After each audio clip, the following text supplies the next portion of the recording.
नाज़रीन, प्रोग्राम सियासत और सच के साथ मैं हूं अरसलान खालिद। आज के प्रोग्राम में मैं चाहूँगा आम इंतखाबात के हवाले से हम बात करें। कल हमने देखा कि सेनेट में एक बिल जो कसरत राय से 2 मरतबा मंजूर किया गया, उसको एक सेनेटर जिनका ताल्लुक पाकिस्तान मुस्लिम लीग नून से है, उन्होंने पेश किया और फिर कसरत राय से मंजूर हुआ। उसके बाद एक अजीब सी सूरत हाल पैदा हुई जहाँ पर PMLN में एक सेनेटर इस बिल को पेश कर रहे हैं, ये कसरत राय से मंजूर होता है, और एक सेनेटर ये यकीन दहानी करा रहे थे कि नहीं जी 8 फरवरी को ही हर हाल में इंतखाबात होंगे। दूसरी जानिब पीपल्स पार्टी के हवाले से कुछ ऐसे इशारे मिले कि शायद एक सेनेटर ने उसके हक़ में वोट दिया है, और उस सेनेटर बैरमन तंगी साहब का नाम सामने आया। उनको शो कॉज नोटिस भी जारी कर दिया गया, लेकिन उनका कहना है कि इस तरह नहीं हुआ, उन्होंने ना में अपना वोट दिया था। उसके बाद इलेक्शन कमीशन की जानिब से भी बड़ा वाज़ेह तौर पर यह बात सामने आई कि बेशक ये करारदाद मंजूर हो गई है, लेकिन इसके बावजूद जो इलेक्शंस हैं वो बर वक्त होंगे। तमाम तर तैयारियाँ इस हवाले से जारी हैं, और फिर आज के दिन भी हमने देखा कि इसी तरह के स्टेटमेंट्स आते रहे कि किसी हल्के से कोई ऐसा इशारा मौसूल नहीं हुआ कि वहाँ पर इंतखाबात नहीं हो सकते। और सभी जमातें, पीपल्स पार्टी या PMLN, वो इस तमाम तर मामले की के ख़िलाफ़ हमें आज के दिन में भी और कल के दिन में भी जो बयानात थे उनमें हमें नज़र आई, और ये यकीन दिलाया जा रहा है कि 8 फरवरी को हर हाल में इंतखाबात होंगे। बहुत इफ्स एंड बट्स के बाद ये 8 फरवरी की तारीख सुप्रीम कोर्ट की तरफ से आई थी, और उसके बाद अब जब कह लीजिए कि 1 माह का वक्त ऑलमोस्ट रह गया है, तो इसमें भी बहुत इफ्स एंड बट्स आज भी मौजूद हैं। कल जो सेनेट में बहस रही उसमें भी यही बात सामने आई कि दहशतगर्दी का एक बड़ा ख़तरा है, उसके साथ साथ कोविड की एक और जो वबा है उसने दोबारा से वो सर उठा रही है, उसके लिए वैक्सीन मंगाई गई हैं। फिर मौसम की सख्ती की बात की जाती है, लेकिन अब भी सवाल बहरहाल हर किसी की ज़ुबान पर यही है कि इंतखाबात वक्त पर होंगे या नहीं होंगे। मैं चाहूँगा आज के प्रोग्राम में तफसील से सारे मामले पर हम बात करें, फिर साथ साथ कल के दिन में जो बानी PTI हैं उनकी जानिब से एक मजमून जो शाया हुआ, और लेवल प्लेइंग फील्ड ना होने की बात है, कहीं पर कागजात नामजदगी मंजूर हो रहे हैं, कहीं पर मुस्तरद हो रहे हैं। क्या लेवल प्लेइंग फील्ड हमें आम इंतखाबात में नज़र आएगी या नहीं? प्रोग्राम के पहले 2 सेगमेंट्स में हम इस पर बात करेंगे, और आखिर में हम कुछ बात इस नए साल में जो महंगाई में इजाफ़ा हुआ है, और जिस तरह से हम देख रहे हैं कि नए साल के आगाज़ से ही बेतहाशा इजाफ़ा है महंगाई में, मईशत की सूरत हाल, उस पर हम लास्ट सेगमेंट में प्रोग्राम में बात करेंगे। गेस्ट पार्टिसिपेंट्स का तारुफ कराता चलूँ। प्रोग्राम में हमें ज्वाइन कर रहे हैं कंवर दिलशाद साहब, साबिक सेक्रेटरी इलेक्शन कमीशन है। बहुत शुक्रिया सर आपके वक्त का। जावेद सिद्दीक साहब, सीनियर सहाफ़ी और तज्ज़ियाकार, स्टूडियो में मुझे ज्वाइन कर रहे हैं, और सैयद मोहम्मद अली साहब, सीनियर तज्ज़ियाकार हैं, हमारे साथ प्रोग्राम में मौजूद हैं। कंवर दिलशाद साहब, कैसे देखते हैं आप? मैं आपसे जानना चाहूँगा, वाकई जिस तरह से कह दिया गया, बेशक ये करारदाद सेनेट में जमा हो, जो मर्ज़ी हो, इससे कोई फ़र्क नहीं पड़ता, 8 इंतखाबात की तारीख़ हतमी है। अगर हतमी है तो फिर भी इतनी बहस और इतने सवालात आज क्यों हैं, और किसी को इस हतमी कहने के बाद भी यकीन नहीं है कि 8 फरवरी को इंतखाबात हो रहे हैं? इसके अंदर एक बड़ी अहमियत ये है कल की सेनेट की करारदाद की। इसमें तो सियासतदान हमारे चारों तरफ से खेलते हैं, इनकी किसी बात पर हम एतमाद नहीं करते। आप जैसे दानश्वर मौजूद हैं और आप इनको बेहतर समझते हैं, लेकिन सबसे बड़ी अहम बात यह है कि जब करारदाद पेश हो रही थी, तो उनमें जो मुखालफिन थे, जिन्होंने बाद में बात कही है, उनको वो बाकायदा सेनेट के कोरम के बारे में उसकी निशानदेही कर देते, तो इजलास मुलतवी हो जाता, गैर मुइना मुलतवी हो जाता। किसी ने उसको गैर मुइना मुलतवी किया तो बाद की बात है, उसकी निशानदेही नहीं की, कोरम तो था ही नहीं, 14 मेंबरों को पता नहीं बनती है सेनेट का इजलास। लेकिन बहरहाल कोरम की जो निशानदेही नहीं की थी, तो करारदाद पेश हो गई। अच्छा, करारदाद के बाद ठीक है, चेयरमैन सेनेट साहब सदारत फरमा रहे थे, और उन्होंने फौरी तौर पर, आप हैरान होंगे जनाब, कि उसी वक्त शाम को 7-8 बजे जो है, वो रात को ही इलेक्शन कमीशन ऑफ पाकिस्तान को करारदाद भिजवा दी गई, और वज़ारत कानून को भिजवा दी गई। उसमें भी 1-2 दिन तो लग सकते थे, दरमियान में हॉलिडे भी आ गया, लेकिन नहीं, रात को ही सारी कार्रवाई उन्होंने मुकम्मल कर दी। एक तो अहम बात है। दूसरी जी। अहम बात यह है कि अब जो हमारी सियासी जमातें जो हैं, जिनके मेंबरान ने इसमें बाकायदा वोट कास्ट किया या करारदाद पेश की, उनको चार्जशीट भी किया जा रहा है। तो इससे ये करारदाद जो थी मेरी नज़र में गैर मुयसर हो गई। अब अगर यही सियासी जमातें जो हैं अपने वर्करों, अपने सेनेटरों पर चार्जशीट ना करते या शोकत जाहिर ना करते, तो फिर ये महसूस होता है कि सियासी पार्टियां भी इस करारदाद की हामी हैं। लेकिन चूंकि उन्होंने अपने ही लोगों के खिलाफ एक्शन ले लेना शुरू कर दिया है, तो इलेक्शन कमीशन पाकिस्तान के पास बड़ा जवाब पैदा हो गया कि जब वो अपना इजलास करेंगे, कहेंगे जी जो सियासी पार्टी है जिन्होंने करारदाद पेश की, उन्हीं ने उनके खिलाफ का शुरू कर दिया है। शौकत हुर्रियतुल लहज़ा इस करारदाद की या तजवीज़ की राय की गैर मुयस्सर हो गई। राइट। अब इलेक्शन कमीशन पाकिस्तान इसका जवाब दे देगा चेयरमैन सेनेट को कि जनाब इस आपकी करारदाद तो वैसे गैर मुयस्सर हो गई, और वैसे भी इलेक्शन कमीशन पाकिस्तान ने शेड्यूल जारी कर दिया, 8 फरवरी को इलेक्शन हो रहे हैं। राइट। ऑनरेबल चीफ जस्टिस की पुष्ट पर खड़े हैं, प्रेसिडेंट पाकिस्तान की भी इसमें आशीर्वाद हासिल है। तो ये सारे मामलात को देखते हुए अब इस करारदाद की अहमियत नहीं रही। अब तो ज़ाहिर है दुरुस्त। इलेक्शन 8 फरवरी को होने हैं। अब बाकी अदालतों में मुकदमे चल रहे हैं, अहलियत नाअहलियत के बारे में ये एक अलग चैप्टर है। लेकिन इलेक्शन कमीशन पाकिस्तान इस करारदाद को इन्हीं को वापस कर देगा कि जनाब इस करारदाद की आप ही की पार्टी के लोगों ने इस पर अदम एतमाद कर दिया है, तो अब ये करारदाद गैर मुयस्सर हो गई। बिल्कुल सही कहा दिलशाद साहब। जावेद सिद्दीकी साहब, आप कैसे देखते हैं इतनी ले-दे, इतनी बहस, एक एक मुल्क जो कि जिस 75, 76, 77 साल और फिर आज भी मुल्क में आम इंतखाबात एक इतना बड़ा मुअम्मा बने हुए हैं, और ये जिससे कवर दिलशाद साहब ने कहा कि ये सियासतदान दोनों तरफ से खेलते हैं, ये भी कल कोई प्लान चीज़ है या शायद कोई डिवाइड है कि कुछ लोग चाहते हैं इलेक्शंस, कुछ नहीं चाहते हैं, इसलिए ये सब मामला हुआ? पहली बात तो यह है कि पाकिस्तान के सारे इलेक्शंस जब भी होते रहे उनके इर्द गिर्द एक गैर यकीनी सूरत हाल रही है, और जैसे आपने कहा इफ्स एंड बट्स हमेशा होते रहे। ये जो इलेक्शंस हो रहे हैं इसका एक पूरा पस मंज़र है।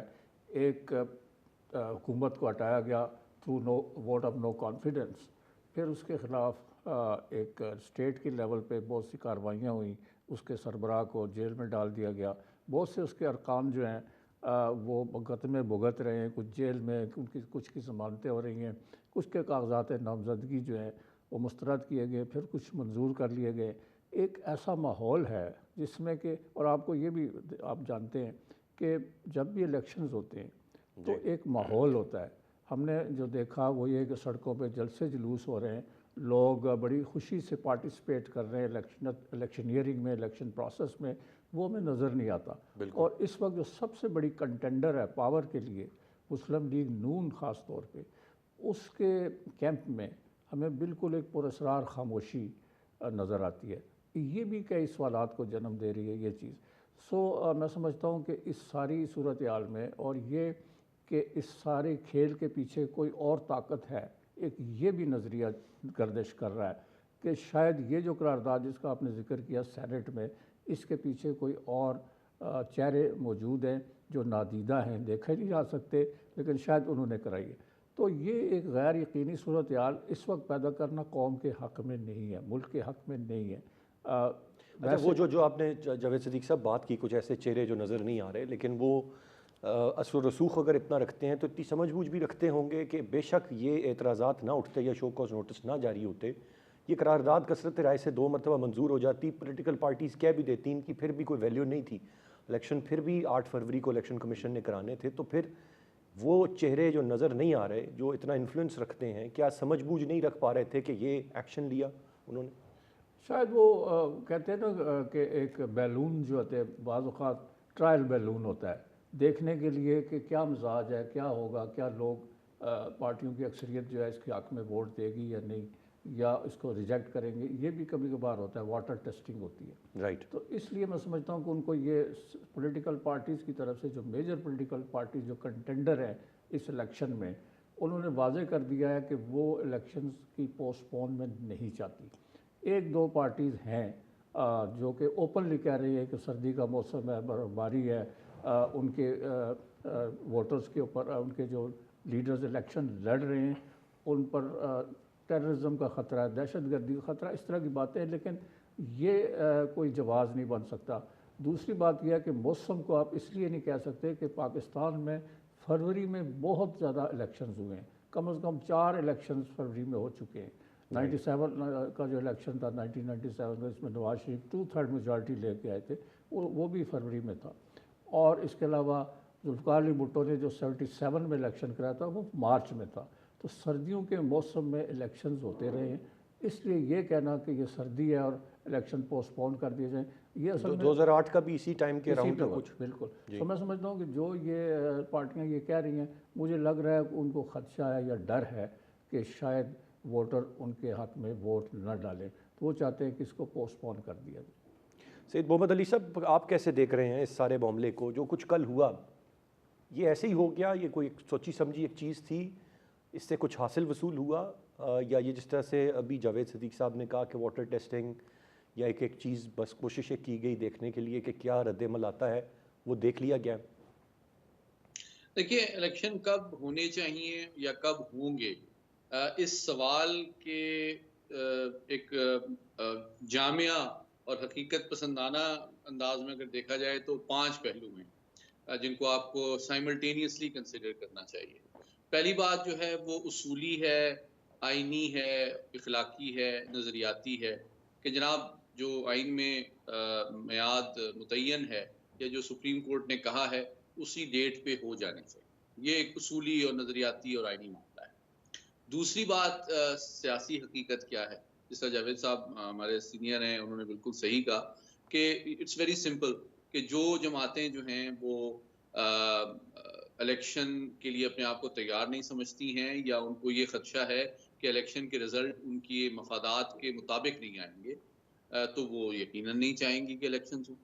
और दूसरी बात यह कि जो जमातें तैयार हैं, कॉन्फिडेंट हैं और उनका ख्याल है कि वो इक़्तिदार में आ सकेंगी, तो यकीनन वो चाहेंगी कि इलेक्शन जल्द से जल्द हो।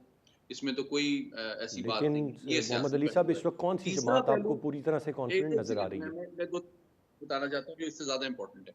तीसरा पहलू जो है वो मैं ऐड करना चाहूँगा कि जिन 13-14 अरकान ने ये करारदाद कल पास करवाई, उनका इनफरादी मुफाद भी है, जो कि शायद पार्टी लाइन या पार्टी की पोजीशन से भी ज़्यादा सेल्फिश भी हो सकता है। जो लोग उस वक्त मौजूद थे, वो शायद चाहते हैं कि इलेक्शन लेट हो ताकि उनकी अपनी टर्म लंबी चलती रहे, तो इसमें ऐसा क्या मसला है?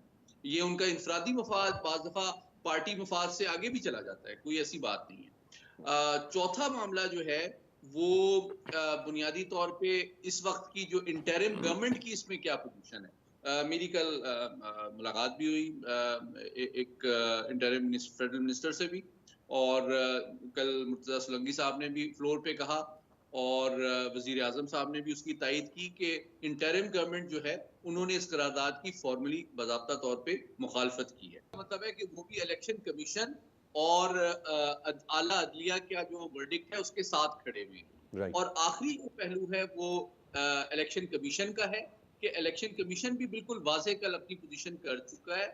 तो मैं समझता हूँ कि मैं बुनियादी तौर पे इन पांचों फैक्टर्स को जब आप ऐड अप करके देखते हैं तो मैं एग्री करता हूँ जावेद साहब की बात से भी और कमर दिलशाद साहब की बात से भी कि हकीकत में इस करारदाद की उन 13-14 अरकान सेनेट के इनफरादी मफाद से ज़्यादा मैं संजीदगी से इसको नहीं लेता और ज़्यादा अहमियत को नहीं देखता। मुझे मोहम्मद अली साहब एक बात बताइएगा, मैं उस वक्त सवाल करना चाह रहा था, मेरी आवाज़ शायद आप तक नहीं पहुंची। आपने कहा कि जो जमातें कॉन्फिडेंट हैं वो तो चाहेंगी इलेक्शंस हो। मुझे एक दो नाम गिनवा दें, कौन सी जमातें आपको कॉन्फिडेंट नज़र आ रही हैं इस वक्त इंतखाबात में, जो समझती हैं कि पब्लिक निकलेगी, वोट करेगी, या उनका कॉन्फिडेंस लेवल आपको बड़ा अच्छा लग रहा है? मुझे वो एक दो नाम काइंडली बता दें। देखिए, मैं किसी जमात का जान के नाम एज अ पॉलिटिकल एनालिस्ट इसलिए नहीं लेना चाहता कि आप खुद ये बात जानते हैं कि इस वक्त एक जमात जो है वो बहुत कॉन्फिडेंट और प्रोएक्टिव जो है पॉलिटिकल कैंपेन भी कर रही है। उसने अपना एक मैनिफेस्टो भी दे दिया है और उसने एक बहुत बोल्ड पर्सपेक्टिव भी दिया है और बहुत एक्टिव आपको लाहौर में, कराची में, दीगर सूबों में आपको उनकी कैंपेनिंग भी नजर आ रही है। लेकिन कुछ जमातों जिनका नाम अभी मुझसे पहले लिया गया, वो अभी तक उनका मैनिफेस्टो सामने नहीं आया है और इतनी एक्टिव कैंपेनिंग उनकी तरफ से नहीं हो रही है। तो मैं समझता हूँ objectively as a political scientist मुझे नजर आ रहा है कि कुछ जमातों का कॉन्फिडेंस लेवल, उनकी तैयारी, उनका होमवर्क, उनका मैनिफेस्टो, उनकी कैंपेनिंग ज्यादा है और कुछ की कम है। और आपको कल का जब ये करारदाद आई उसके बाद जो रिएक्शन भी डिफरेंट जमातों की जानिब से सामने आया और किन जमातों ने अपने मेंबरान के खिलाफ भी कार्रवाई करने की बात की, उससे ये बात जाहिर हो जाती है कि कौन सी जमातें चाहती हैं कि इलेक्शन हो, टाइम पे हो, ताकि वो इक़्तिदार में आ सके। It's very simple. राइट, ठीक है जी। आप बगैर नाम लिए भी सारी चीज़ें बहुत ऑब्वियस हैं मेरे ख्याल से हम सब के लिए। पीपल्स पार्टी ने अपना मंशूर पेश किया है, PMLN अब भी आवाम से तजावीज़ मांग रही है। As a matter of fact. और अभी तक अपना मंशूर ही नहीं है। गो के दावे उनके हैं, PMLN के हैं कि वो इक़्तिदार में आएंगे, लेकिन इलेक्शन कैंपेन या जलसे जुलूस या आवाम तक पहुँचने में सबसे कमज़ोर वो नज़र आ रहे हैं। पीपल्स पार्टी ज़्यादा प्रोएक्टिवली तमाम तर चीज़ें कर रही है। जी नाज़रीन, गुफ्तगू का सिलसिला जारी है, एक ब्रेक की जाने पड़ेंगे, ब्रेक से वापस आकर मज़ीद बात करते हैं, साथ रहिए। Welcome back. कंवर दिलशाद साहब, मैं आपसे जानना चाहूँगा, जो एक बात अभी जावेद साहब ने भी कही, हम सब जानते हैं, हमें इतना कम वक्त रह जाने के बावजूद कोई इलेक्शन की गहमा गहमी नज़र नहीं आ रही। ये एक ऐसी चीज़ है जो बहुत सारे सवालात को जन्म देती है कि क्यों कोई गहमा गहमी नहीं है इलेक्शंस की। पंजाब या सेंट्रल पंजाब की मैं बात करूं, जहां पे गहमा गहमी बहुत जल्दी शुरू हो जाया करती थी, वहां पर बिल्कुल पिन ड्रॉप साइलेंस, खामोशी है, कुछ नहीं हो रहा। ये भी एक चीज़ है जो सवाल पैदा करती है कि आया इलेक्शंस हैं या नहीं। और फिर मैं आगे इसका जवाब आप दे दें, फिर मैं जरा लेवल प्लेइंग फील्ड और बाकी मामलात की तरफ आता हूँ कि ये इलेक्शंस अल्लाह करे कि 8 फरवरी को हों, लेकिन कितनी लेवल प्लेइंग फील्ड होगी और कितने काबिल कबूल होंगे, फिर बाद में इसका जवाब दीजिएगा। पहले मुझे ये गहमा गहमी ना होना और अब तक ना होना, इसकी क्या वजूहात है? ये बात दुरुस्त है कि बहुत से मामलात ऐसे चल रहे हैं, जैसे अदालतों में बड़ा अहम केस चल रहा है। आइन के आर्टिकल 62(1)(f) के तहत 7 रुकनी बेंच फैसला करने वाला है। इसी तरह 6 जनवरी को, यानी कल, यानी कल 8 तारीख को, 8 जनवरी को इमरान खान के तमाम मुकदमात के बारे में सुप्रीम कोर्ट ऑफ पाकिस्तान ने फैसला करना है। 9 जनवरी को पेशावर हाई कोर्ट के डिवीजन बेंच ने पार्टी के सिंबल के बारे में बड़ा अहम फैसला करना है। ये सारे मामलात ऐसी अदालतों में चल रहे हैं कि लोगों के अंदर अभी तक उस पर इलेक्शन पर एतमाद नजर होता हुआ नजर नहीं आ रहा। जिसमें हमारे दोस्त ने ठीक फरमाया है कि इसमें सिवाय एक पीपल पार्टी है जिसका बाकायदा उनके तमाम लाहौर में खास तौर पर उन्होंने जलसे जुलूस करने शुरू कर दी है और अपना मंशूर भी दे दिया मुख्तसर 10 पॉइंट का। लेकिन बाकी जो सियासी जमातें हैं जो मंशूर ही नहीं दिया। मंशूर जो होता है वो सियासी जमात के लिए, इंतखाबी अमल के लिए बहुत अहमियत का अमल होता है। लोगों ने मंशूर को देख के भी वोट देने होते हैं, अदरवाइज तो कभी मंशूर का अमल दरामद नहीं होता। ये वैसे तो लॉलीपॉप ही होता है, लेकिन एक ज़रूरियात है। चलें, अगर कल को मंशूर के बारे में अमल दरामद नहीं करेगा तो आवाम पूछ सकती है कि आपके मंशूर पर आपने अमल दरामद नहीं किया। लेकिन बहरहाल बहुत सही फरमाई हमारे दोस्तों ने कि वो गहमा गहमी इसलिए भी कम नजर आ रही है कि 15 जनवरी के बाद इलेक्शन कमीशन ने हतमी लिस्ट जारी कर देनी है, बैलेट पेपर की प्रिंटिंग शुरू हो जाएगी, तो इनके पास टोटल जो है इंतखाबी मुहिम चलाने के लिए 22 दिन रह जाते हैं। तो 22-23 दिन के अंदर पूरी कैंपेन भी चलानी है। कोई पोस्टर हमें नजर नहीं आ रहे। मैं लाहौर में, मैं पंजाब गवर्नमेंट का हिस्सा, हमें भी नजर नहीं आ रहा, कोई नजर नहीं आ रहा। हमारे वज़ीर आला साहब जो हैं वो तमाम डेवलपमेंट पर तवज्जो दे रहे हैं। तमाम लाहौर पंजाब का नक्शा बदल दिया उन्होंने, 100 हॉस्पिटल का नक्शा बदल दिया। सारी तवज्जो उनकी डेवलपमेंट के ऊपर है। वो कहते हैं हमारा तो सियासत से कोई ताल्लुक नहीं, इलेक्शन कमीशन जाने तो रिटर्निंग ऑफिसर जाने। ये अच्छी पॉलिसी है और यही एक गैर जानदार हुकूमत अच्छा, की अभी कंवर निशानी दिलशाद होनी साहब, चाहिए। आप चूँकि खुद आपने कहा पंजाब हुकूमत का हिस्सा है, हम जानते हैं, ये जो पंजाब और वफाक के निगरान सेटअप हैं, इनकी ये जो प्रोएक्टिवनेस है ना, ये भी बहुत सारे सवालात को जन्म दे रही है। बहुत सारे लोगों को इनकी बॉडी लैंग्वेज को देख के भी वो कहते हैं कि लगता है they are here to stay. Punjab government के जो हम 10 मिनिस्टर हैं, 10 की काबीना है हमारी, इसमें तो सबका किसी का कोई सियासी तौर पर कोई बैकग्राउंड नहीं है। सब अपनी जगह पर बिजनेसमैन हैं। हमारा जो है मामला वो हमारा टेक्निकल है, हमें टेक्नोक्रेट्स भी आते हैं, सारा मामला आता है। तो ये तो पंजाब गवर्नमेंट पे तो किसी ने एतराज नहीं किया। जाके इलेक्शन कमीशन पाकिस्तान जो है वो डायरेक्ट रिटर्निंग ऑफिसरों को साथ हदायत जारी कर रहा है। चीफ सेक्रेटरी को IG को हुक्म जारी कर दिया गया है कि जी को तमाम सहूलतें दी जाएं। ये तो सब कुछ हो रहा है, लेकिन असल बात तो आवाम की, हमारी सियासी जमातों का फर्ज बनता है ना, अपने रैली चलाएं, जुलूस निकालें, अपने लोगों को मोटिवेट करें, वोटर के पास जाएं। वो कहीं भी नहीं नजर आ रहे हमें तो। सारा बड़ी आप सही फरमा रहे हैं कि पूरे पाकिस्तान में पहला इलेक्शन हम देख रहे हैं कि कहीं भी पूरे कोई अखबारों में, कोई टीवी में कोई इश्तिहार भी नजर नहीं आ रहा।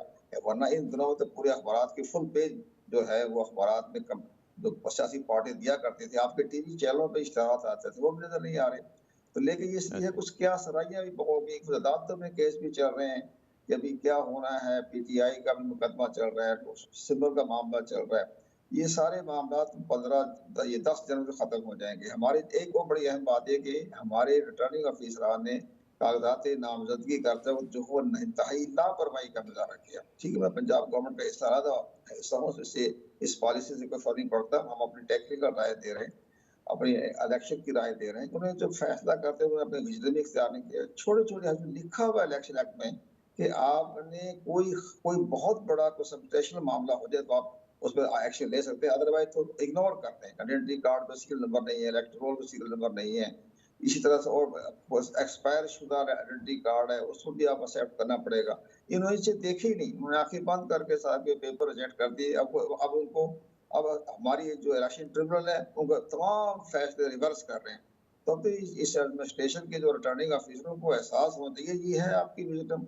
आप एडमिनिस्ट्रेटर चलाते हैं, आपका सारा मामला है, आपका बड़ा बैकग्राउंड है, आपका एक ब्यूरोक्रेसी का बैकग्राउंड है, तो आपको लॉ कानून के मुताबिक फैसले करने चाहिए। ठीक है, बहुत कोई रोपोश है, कोई दहशतगर्दी है, कोई मुकदमा है, कोई 9 मई के मुकदमे में मुलव्वस है, तो वो जी। तो ठीक है, उनको तो आप कागजात नामजदगी मस्तरद कर दें। इस छोटे-छोटे आइडेंटिटी कार्ड नहीं है, आपने बिजली का बिल जमा नहीं कराया 5,000 रुपए का, भाई कहाँ लिखा 5,000 का बिजली का बिल ना जमा कराने में। सारे इस तरह के करके हुकूमत को बदनाम किया, इलेक्शन कमीशन भी अंडर प्रेशर डाला इन हमारे रिटर्निंग ऑफिसरों ने। और इन्होंने रिटर्निंग ऑफिसरों की कारकर्दगी को, तो मैं तो ठीक हूँ, मैं गवर्नमेंट का हिस्सा हूँ, लेकिन मुझे नजर आ रहा है कि मुझे कारकर्दगी के कोई मैं सारी कारकर्दगी मुझे नजर नहीं आई, लेकिन वो राइट सारी कमर दिलशाद चीजें साहब। ठीक कर दी। हमारे इलेक्शन ट्रिब्यूनल ने फैसला ठीक कर दिया। 90% लोगों के जो है कागजात नामजदगी एक्सेप्ट होकर हालात नॉर्मल कर दिए हमारे ऑनरेबल जजों ने। ये बहुत अच्छा फैसला उन्होंने किया। तो बहरहाल इलेक्शन भी आपके सामने है, लेकिन एक बात है, जो सेनेट की करारदाद आई थी बड़े खास मकसद के तहत, बड़ा मकसद था इनका। क्योंकि एक बात है, जो करारदाद का मतन है जनाब, वो आप पढ़े, उसमें तो जमीनी हक़ाइक़ के मुताबिक मतन तो ठीक है, आपके केपी में हालात ठीक नहीं है। मुझे खुद नजर आ रहा है कि जो 30-35-40 हजार, तकरीबन 15-20 हजार पोलिंग स्टेशन है, उन पोलिंग स्टेशनों के हमारे जो प्रिजाइडिंग ऑफिसरों की हिफाजत कौन करेगा? और वहां अगर पोलिंग स्टेशनों पर इन्होंने अटैक करना शुरू कर दिया, तो फिर तो सारे प्रिजाइडिंग ऑफिसर भाग जाएंगे अपना तो छोड़ के पोलिंग स्टेशन। तो ये भी तो एक बड़ी अहम बात है ना, इसको भी इलेक्शन कमीशन भी बिल्कुल देखना सही कमर चाहिए, दिलशाद हमारे साहब, हकों आपका को पॉइंट आ गया सर। मैं ज़रा बहुत बड़ी इम्पोर्टेंट है। बिल्कुल चंद राइट। जगह कई कई जगहों पे पोलिंग स्टेशनों पे हमला हो गया, पूरा केपी के पूरा प्रिजाइडिंग ऑफिसर छोड़ के भाग जाएंगे। बिल्कुल उन्हें सही जल्दी कमर चाहिए दिलशाद अपना साहब, पॉइंट आ बिजली गया। मैं बिल ज़रा आगे और पढ़ना चाहूँगा। मैं हमारे ठीक है सर, आपका point well taken. Javed Sadiq साहब, एक जमात का एक मजमून भी लिखा गया और लेवल प्लेइंग फील्ड। अब हम पहले तो बात यह है कि जिस तरह से हम सब कह रहे हैं, उम्मीद करते हैं कि 8 फरवरी जो तारीख है, इसी पर इलेक्शंस हों, लेकिन फिर सवाल ये रहेगा कि वो कितने फ्री एंड फेयर होंगे, कितनी लेवल प्लेइंग फील्ड होगी, और उनकी एक्सेप्टेंस फिर कितनी होगी। मतलब आज हम एक गैर यकीनी सूरत हाल में, और अगर 8 फरवरी इंतखाबात हो जाने के बाद भी हम एक गैर यकीनी सूरत हाल में रहते हैं, तो फिर क्या फ़ायदा होगा इन इंतखाबात? देखिए, एक व्यू ये भी है कि बहुत सारे लोग लिख रहे हैं, सियासी तज्ज़ियाकार कह रहे हैं, और जो सोशल साइंटिस्ट हैं, पॉलिटिकल साइंस के जो एक्सपर्ट्स हैं, वो कहते हैं कि इलेक्शन पर से, यानी बजाते ही इलेक्शन कोई चीज़ नहीं होती। इलेक्शंस होते हैं टू अचीव पॉलिटिकल स्टेबिलिटी, या ये कि आप इलेक्शन के ज़रिए हुकूमत को चेंज करते हैं और एक नई हुकूमत आती है जो कि अपनी पॉलिसीज़ लेके आती है। अगर वो फेयर ना हो, ये एक बड़ा ज़ोर शोर से बात कही जा रही है कि अगर इलेक्शन फेयर, ट्रांसपेरेंट और उस तरह के ना हो, शफाफ, तो फिर उसके ख़िलाफ़ एक रिएक्शन होता है, एक्सेप्टेबिलिटी उसकी नहीं होती, क्रेडिबिलिटी नहीं होती, और उसके नतीजे में एक तरह का इज़्तिराब या बेचैनी होती है। माजी में भी ये होता रहा है। 1990 में इलेक्शन हुए, उससे पहले 77 में इलेक्शन हुए थे, भुट्टो साहब ने करवाए थे, उसमें धांधली हुई थी और उसके ख़िलाफ़ सड़कों पे एक तूफ़ान आ गया था। पाकिस्तान नेशनल अलायंस की 9 जमातों ने मिलकर एक बहुत बड़ा फसाद खड़ा कर दिया मुल्क में, और भुट्टो साहब की हुकूमत ख़त्म हुई, मार्शल लॉ लग गया। जी। तो मैं समझता हूँ कि ये चीज़ें जो हैं, लेवल प्लेइंग फील्ड, या ये जिस तरह आपने बात की है, इस दफ़ा बड़े ज़ोर शोर से पीटीआई ने लेवल प्लेइंग फील्ड का जिक्र किया, क्योंकि वो समझते हैं कि उनके साथ फेयर डील नहीं हो रही। और दूसरी जो जमात थी जिसने लेवल प्लेइंग फील्ड की बात की, वो पाकिस्तान पीपल्स पार्टी थी। बिलावल भुट्टो ने सबसे पहले कहा कि we want level playing field for all political parties, और भी लोग कह रहे हैं। तो ये एक चीज़ जो है वो लोगों के जहनों में एक सवाल उभरता है। पाकिस्तान मुस्लिम लीग नून के बारे में एक तासुर यह सियासी हलकों में और कमेंटेटर्स के अंदर कि नून लीग को, जिस तरह के उनके राइवल्स कह रहे हैं कि वो एक लाडली जमात है और फेवरेट है, और ये कि उसके जो लीडर हैं नवाज़ शरीफ, वो लाडले हैं, जिस तरह इमरान खान किसी वक्त लाडले थे, तो वो लाडले हैं, लिहाजा वही प्राइम मिनिस्टर होंगे। ये भी एक कुछ लोग कह रहे हैं कि तयशुदा बात है। ये सारे फैक्टर्स हैं जिनकी वजह से लेकिन जावेद साहब ये फरमाइएगा कि लाडले को कुछ करके भी तो दिखाना पड़ता है। इमरान खान साहब जब लाडले थे माजी में, तो वो एक अपनी स्ट्रेंथ तो शो करते थे पब्लिक में, जलसों में, चीज़ों में, एक स्ट्रेंथ तो उनकी नज़र आती थी। अब नवाज शरीफ साहब क्या ऐसे लाडले हैं कि बाहर ही नहीं निकलेंगे? गो के कल एक ऐलान किया उन्होंने अपने जलसों के शेड्यूल का, लेकिन ये बात उसमें नहीं वाजे है कि उसको नवाज शरीफ साहब लीड करेंगे या कौन लीड करेगा, क्योंकि अभी एक जलसा कहीं शहबाज शरीफ साहब करते हैं, कहीं मरियम साहिबा कर, तो इतने लाडले हैं कि अवाम के बीच जाएंगे ही नहीं और फिर अवाम की अक्सरियत लेके वो इक़्तिदार संभाल लेंगे। देखें, अगर वो इस तरह समझते हैं कि वो इलेक्शनियरिंग के बगैर, जलसे जुलूसों के बगैर, एक मैस कंटेक्स्ट लोगों के साथ या इसके बगैर वो जीत के आ जाएंगे, तो इससे इलेक्शन की क्रेडिबिलिटी और मुतासर होगी कि जनाब वो तो हिले ही नहीं, अपनी जगह से मूव ही नहीं किया, कोई इलेक्शन कैंपेन नहीं की, कोई बड़ा एक कॉम्प्रिहेंसिव किस्म का मैनिफेस्टो नहीं दिया, तो वो कैसे इलेक्ट हो गए? क्योंकि उनके राइवल्स जो हैं ये सवालात उठा रहे हैं। सो मैं समझता हूँ कि उनको इनका जवाब देना चाहिए उस पार्टी को।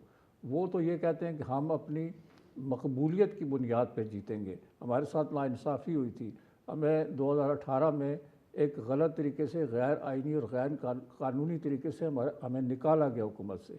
तो अब हम इसका जवाब लेंगे और अवाम हमारे साथ हैं।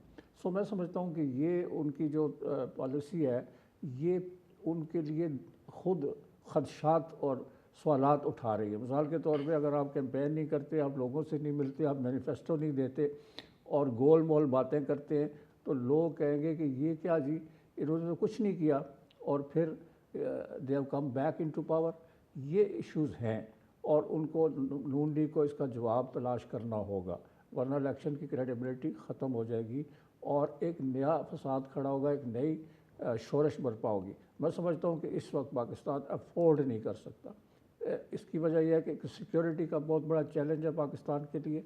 सेकेंडरी, इकॉनमी पाकिस्तान की इतनी अबतर हालत में है कि हमें एक स्टेबल पॉलिटिकल सिस्टम चाहिए और लोग कह रहे हैं कि अगर पॉलिटिकल स्टेबिलिटी ना हुई तो पाकिस्तान की इकॉनमी मज़ीद ख़राब होगी। राइट। सईद मोहम्मद अली साहब, पहले आप बात कर रहे थे, आपने एक जमात के मंशूर देने की बात की, दूसरी जमात ने मंशूर नहीं दिया। अभी जावेद सदीक साहब ने भी यही बात की, बल्कि बड़ी मुझे हैरत हुई कि उन्होंने अवाम से तजावीज़ मांगी। एक जमात जो 3 मरतबा वफाक में इक़्तिदार में रही हो, उसको आज मंशूर तैयार करने के लिए भी ये नहीं पता कि अवाम के मसाइल क्या है, वो अवाम से भी तजावीज़ मांग रहे हैं और अब तक मंशूर ही नहीं दिया है, अवाम में नहीं जा रहे हैं। एक जो तासुर जिसकी बात की कि वो लाडले हैं, मतलब क्या मंशूर नहीं देंगे, अवाम में नहीं जाएंगे, जलसे नहीं करेंगे, पब्लिक स्ट्रेंथ नहीं शो करेंगे और फिर भी इक़्तिदार संभाल लेंगे?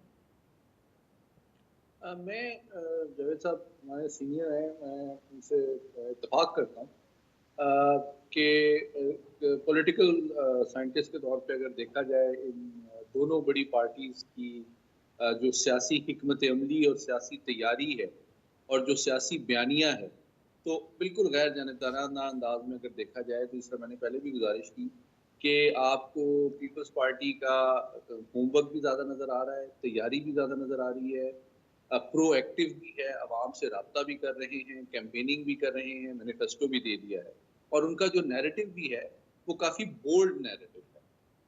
हालांकि वो पीटीएम में शरीक थे, जबकि जो नून लीग का ऑब्वियसली उस तरह सियासी तैयारी, गहमा गहमी, प्रोएक्टिवनेस और जो उनका मैनिफेस्टो है वो भी अभी तक सामने नहीं आया है।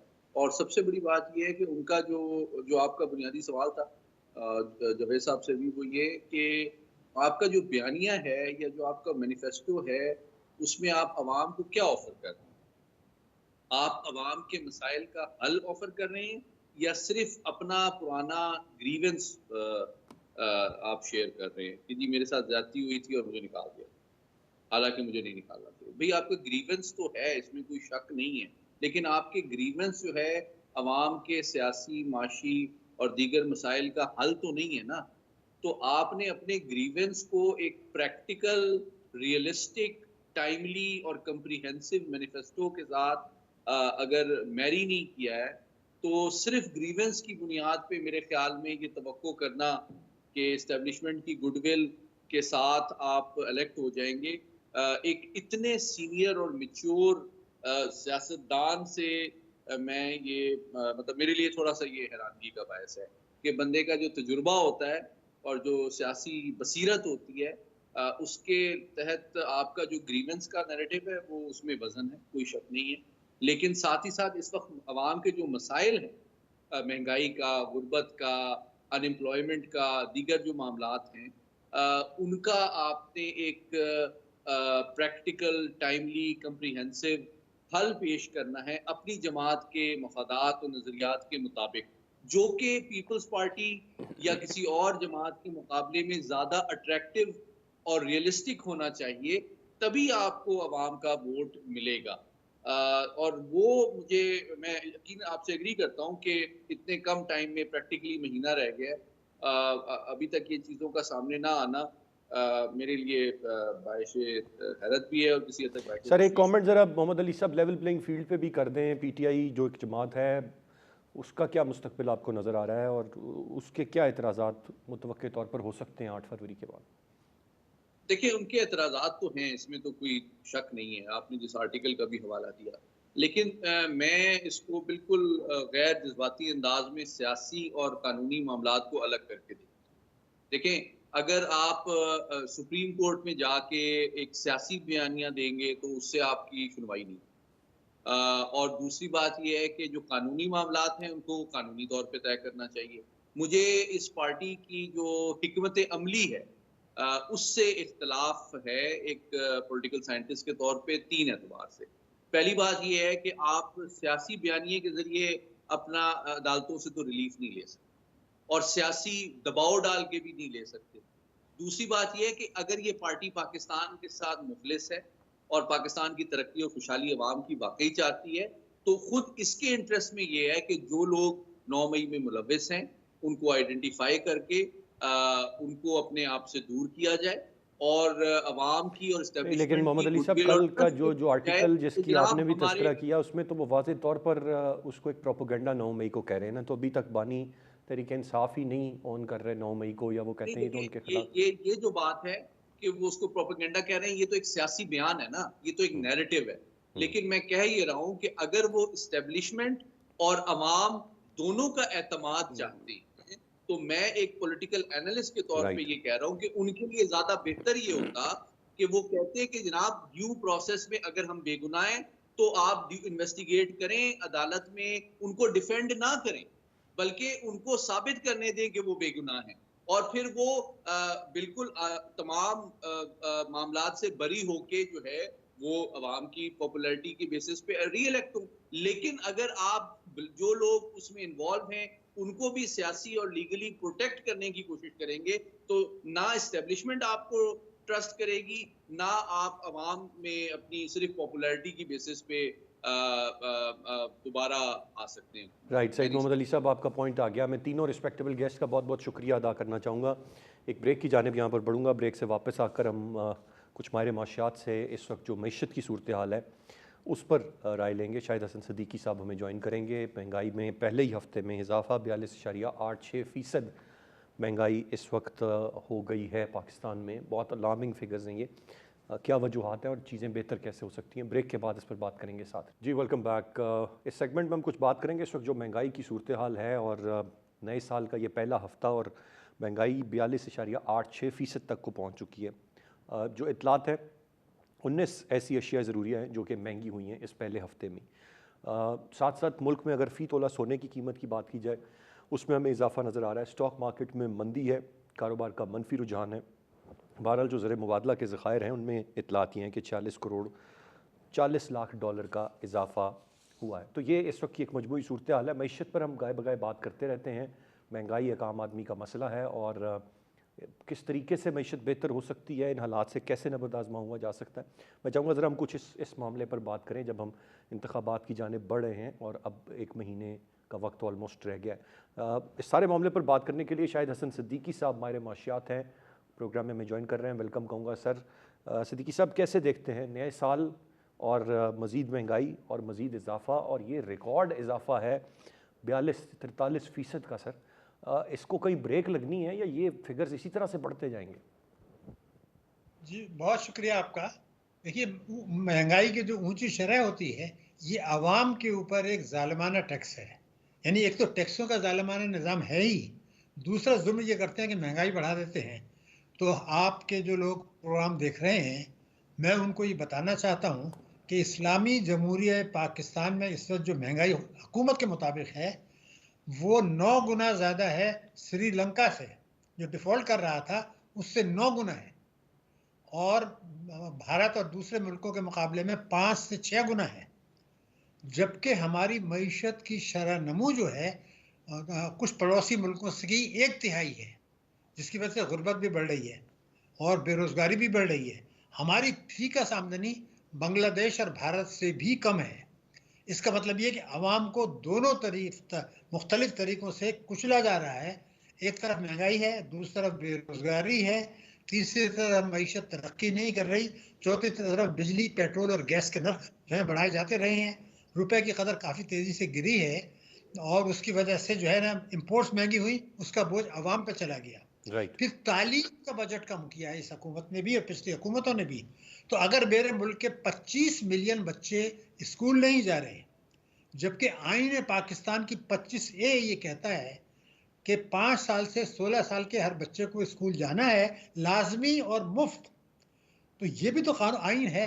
सिर्फ आईन ये नहीं है कि इलेक्शन कराएं और या सुप्रीम कोर्ट उसमें मुदाखलत करके कहे, ज़रूर कहें, लेकिन आइन ये भी तो है कि भाई जब आप बजट बनाएं तो सुप्रीम कोर्ट उनसे पूछे तो सही कि भाई तुम्हारे तो 25 मिलियन बच्चे स्कूल नहीं जा रहे, जो स्कूल जा रहे हैं उसकी तादाद जो है उससे कम है। इसका मतलब ये कि स्कूलों को दुगना करना पड़ेगा या डबल शिफ्ट करनी पड़ेगी, इतने उस्ताद करने पड़ेंगे, तो बजट में पैसे कहाँ हैं?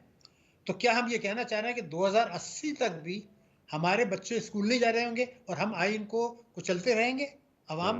और अगर मेरे बच्चे तालीम याफ्ता नहीं है तो फिर सवाल ये पैदा होता है कि आप रोज़ाना जो तकरीर करते हैं कि हमारे मुल्क में 60% जो है नौजवान हैं, जो हमारा बहुत बड़ा असासा है। भाई कहाँ है आपका असासा कि आपने तालीम उनको दी नहीं, हाथ में हुनर सिखाया नहीं, उनको इलाज मुआवजे की सहूलियत नहीं है, उनका वज़न जो है वो उनके कद के लिहाज से कम है, उनका कद जो है उनकी उम्र के लिहाज से कम है।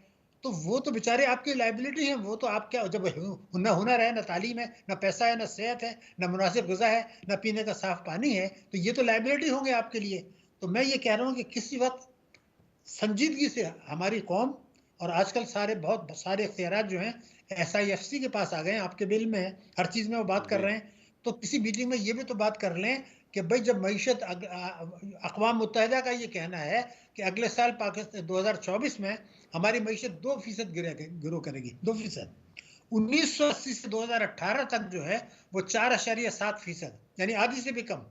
तो जब आपकी महंगाई बढ़ रही है, आपकी शरह नमू जो है वो आबादी की रफ्तार के बराबर है, और जो तरक्की होती है उसका 70% मालदार लोग ले जाते हैं, तो फिर ये तो मुल्क की सलामती के लिए ख़तरा हो गया।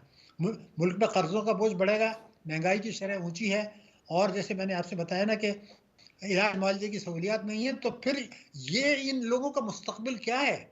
और क्या हमारे अवाम जो तालीम याफ्ता अगर नहीं है, मगर इतना तो समझते हैं कि उनकी ज़िंदगी अजीरन है, उनकी अगली नस्ल की ज़िंदगी भी अजीरन है, और ये है पाकिस्तान की सलामती के लिए सबसे बड़ा ख़तरा। भारत से बड़ा ख़तरा है हमारी सलामती के लिए कि हमारे अवाम मायूस बददिल अपने बच्चों से, अपने आप से। तो ये इसकी तरफ भी SIFC को तवज्जो देनी होगी, मुल्क की सलामती। तो ये तो बिल्कुल वाज़ेह हो गया। अब महंगाई, मैं ये समझता हूँ कि अगले साल भी हमारी महंगाई पड़ोसी मुल्कों से कम 5 गुना ज़्यादा रहेगी। और आप देखेंगे कि इसलिए कि लोगों को सही बात नहीं बताई जा रही। मैं आज आपकी खिदमत में बता दूं, जो आवाम सुन रहे हैं, कि अभी मौजूदा कर्जा जो है IMF का, उसके तहत हमें 2 अक़सात मिलनी है। उसके बाद हम ये फैसला हो चुका है कि हम 2024 में ये अक़सात लेने के बाद IMF के पास जाएंगे कि जनाब हमें 24वां प्रोग्राम दे दें, हमें एक और आपसे कर्जा लेना है। उसके लिए फिर कड़ी शराइत आएंगी, वो भी आपको पूरी करनी है। लेकिन जो वार्निंग मैं दे रहा हूँ, रिकॉर्ड पे वार्निंग है, तंबीह है कि नया कर्जा 3 साल का 2024 में जो आप लेंगे, और उसके बाद दोस्त ममालिक से भी पैसा लेंगे, वर्ल्ड बैंक से भी लेंगे, एशियन डेवलपमेंट बैंक से भी लेंगे, और चाइना की बैंक से भी लेंगे, उन सब से लेने के बावजूद हम अपने पुराने कर्जे वापस नहीं कर सकेंगे, और हमें उन कर्जों की रीशेड्यूलिंग और रीप्रोफाइलिंग करानी पड़ेगी। ये वो खौफनाक सूरत हाल है जिस पर कि लेकिन कौम सिद्दीकी को। साहब, कोई तरीकाकार है कि इससे जान छूटेगी, या बस हम कर्जे लेते रहेंगे, दोस्त ममालिक से भी लेते रहेंगे, इधर उधर से भी पैसे लेते रहेंगे? Is there any way out कि हमारी जान छूटे, इस सब से हम आगे निकलें, या ये इसी तरह चलना है? जी, एक वे आउट है, और इसके अलावा अगर कोई वे आउट आपको बताता है तो वो अपने आप को धोखा देता है, कौम को धोखा देता है। वे आउट ये है कि इंतखाबात जब आप कराते हैं तो एक मंशूर होता है जो कौम से वायदा किया जाता है। जी। माजी में तमाम हुकूमतों ने, वफाकी हुकूमतों ने, सूबाई हुकूमतों ने, तीन ही बड़ी पार्टियों ने और भी पार्टियां जो हुकूमत में आई, उन्होंने अपने वायदे से और मंशूर से 100% इनराफ किया। पीपल्स पार्टी और मुस्लिम लीग नून जो थी वो 85 से अपने वायदे से इनराफ कर रही हैं, वो पूरे एक भी पूरा नहीं करती। और तहरीक इंसाफ 13 साल से जो है वो केपी में कर रहे इनहराफ कर रही है, वही कर रही है जो पीपल्स पार्टी कर रही है, कोई फर्क नहीं है तीनों में। तो फिर मैं पूछना चाहता हूं कि हमारे जो है सबको पता है कि इलेक्शन के बाद एक और तबाही आने वाली है। बचने का तरीका चूंकि आपने पूछा है तो एक जुमले में बता देता हूँ। SIFC है जिसमें अफवाज पाकिस्तान की नुमाइंदगी है और हमारी कोर्ट है, दखलत की है इलेक्शन के मामलात में। उनको से ये मैं दरखास्त 1 दर्जन दफ़ा कर चुका हूं कि आप इलेक्शन से पहले एक कानून साजी करा लें। वो कानून ये होगा कि इंतखाबात में आने के बाद जो आपने वायदे कौम से किए थे, तवानाई के सिलसिले में, टैक्सों के सिलसिले में, महंगाई के सिलसिले में, अगर आप उस पर अमल दरामद नहीं करते और हर किस्म की आमदनी पर टैक्स नहीं लगाते, मईशत को दस्तावेजी नहीं बनाते, GST को कम नहीं करते, पेट्रोलियम और बिजली और गैस के नर्ख बढ़ाना बंद नहीं करते, तो फिर पाकिस्तान जो है या खुदकशी कर ले या ये कर ले। तो कानून ये है, बनना चाहिए इलेक्शन से पहले कि अगर उन्होंने ये नहीं किया तो जो इलेक्ट हुए उस पार्टी के टिकट पे उसकी मेंबरशिप कैंसिल और उस पार्टी का हुकूमत करने का खत्म। अगर ये आप नहीं करते तो फिर एक रास्ता और है, वो ये है कि खुदकशी का फैसला कर ले। अगर कोई तीसरी बात करता है तो कौम को धोखा देता है। मैंने आपके सवाल का बिल्कुल वाज़ेह रोक जवाब दिया जनाब। मुझे ये बताइएगा, ये इज़ इट डूएबल, ये इतना आसान है जिस तरह आपने कहा कि मेंबरशिप कैंसिल कर दें और ये कर दें, और ये मतलब ये एक्शंस किसके पास अथॉरिटी हो लेने की और कौन इनको सर अंजाम दे? मतलब ये कहना तो आसान है, करना कितना मुश्किल होगा? आपने शायद मेरे जुमले को पूरा नहीं सुना।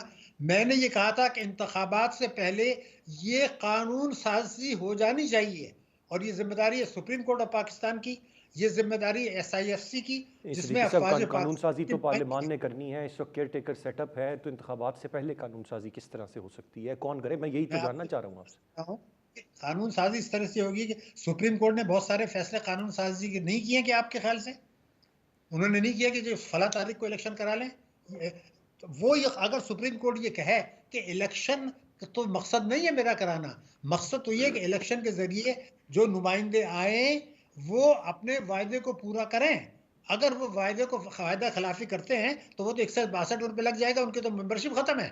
इसलिए कि आप कौम से के मैं आपके पास आता हूँ कि जी मैं आपकी खिदमत करूंगा, ये काम करूंगा, मेरा वायदा है, मैं आपसे वोट लेने के बाद कहता हूँ जी दफे हो जाओ, तो आपने तो मैंडेट दिया है ना भाई। तो आप ऐसा करें कि जो हमारा इलेक्शन कमीशन है वो एक हलफनामा भर दे, फॉर्म के अंदर डाल दे कि मैं फला पार्टी के टिकट पर इंतखाब लड़ रहा हूँ और ये मेरी पार्टी ने कुछ वायदे किए हैं, वो मंशूर है उसका, अगर उसने उस पर अमल नहीं किया तो मेरी मेंबरशिप कैंसिल, मैं ये हलफनामा साइन कर रहा हूँ, वरना उसको इलेक्शन नहीं लड़ने में। मैं ये कह रहा हूँ मुल्क बचाना अहम है। जब सुप्रीम कोर्ट ये कह सकता है 90 दिन में करो, 8 मई को करो, ये सारे फैसले अगर हो रहे हैं तो ये कौम मुल्क के लिए ये भी करें। और जो है हमारी अफवाज पाकिस्तान है वो SIFC मीटिंग में ये कहें, हुकूमत से पूछें कि क्या 2024 के बाद पाकिस्तान की मईशत का डिफॉल्ट का खतरा चल जाएगा, टल जाएगा? उसका जवाब है कि नहीं। तो अगर तबाही होना है तो फिर ये कानून साजी कर लें, वरना मैंने आपसे कहा या ये कानून साजी करें या खुदकशी कर लें, एक फैसला करें। इसके अलावा और कोई चारा नहीं है? यकीनन ये कुछ इस तरह के मेयर्स हमें लेने पड़ेंगे, otherwise there is no way forward, जिस तरह से सिद्दीकी साहब आपने फरमाया। बहुत शुक्रिया अदा करना चाहूँगा शाहिद हसन सिद्दीकी साहब आपके वक्त का। आज के प्रोग्राम से इतने, अरसान खालिद को इजाज़त दीजिए, अल्लाह ने के बाद।